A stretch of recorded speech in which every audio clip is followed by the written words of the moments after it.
We usually think of water as required for life. But what if there were a body of water that is known not for its life-giving ability, but for the fact that virtually nothing can live in it? Perhaps a good name for such a body of water would be the Dead Sea. Well, this sea, at the southern end of the Jordan River, has stood as a silent witness to so many of the events that took place in the land of the Bible, a silent but powerful connection between faith and fact.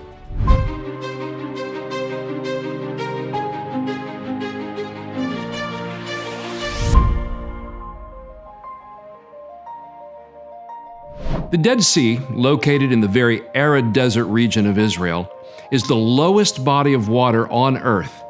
Its surface is more than 1,400 feet below sea level.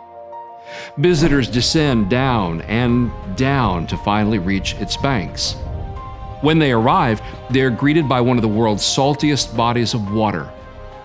The salinity is about 34%, about 10 times saltier than the ocean.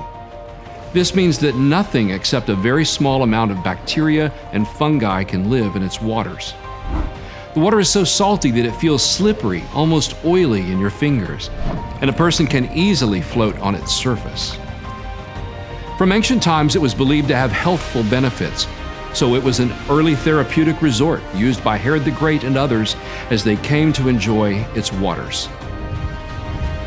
As much as we might mention the Sea of Galilee or the Jordan River as bodies of water that figure into Bible history, the Dead Sea is no less a silent actor in this history. Now, the name Dead Sea is not referenced in the Bible, but this body of water is mentioned in 9 verses of the Bible and referred to as the Salt Sea. In outside Hebrew literature, it's called the Sea of Death.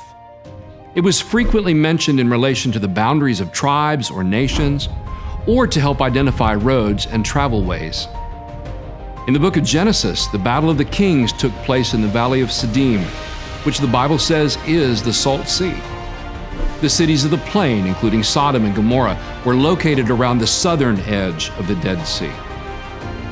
The eastern side of the Dead Sea was skirted by the King's Highway, a famous route important to international travel. It extended from Egypt in the south to Mesopotamia to the north and east. It was also a highway that formed part of the route that Israel followed, moving up the east side of the Dead Sea, preparing to invade Canaan from the east. When Moses and the Israelites were poised to begin their entrance into Canaan, the famed lawgiver went to the top of Mount Nebo on the east side of Jordan and looked out over the land that was about to be conquered. In his sight, as he surveyed the land leading to Jericho, he could see the Dead Sea stretching off to the south. The area of the Dead Sea was riddled with caves and served as a region of flight and refuge, just like when David fled from King Saul to the area of En-Gedi. Residents and visitors at Masada, the southern palace of King Herod, could look out over the Dead Sea to the east, providing an amazing vista with its own stark beauty. Both Jerusalem and Jericho were near the northwest edge of the sea, and the palace fortress called Machaerus was located on the eastern edge of the sea in today's Jordan.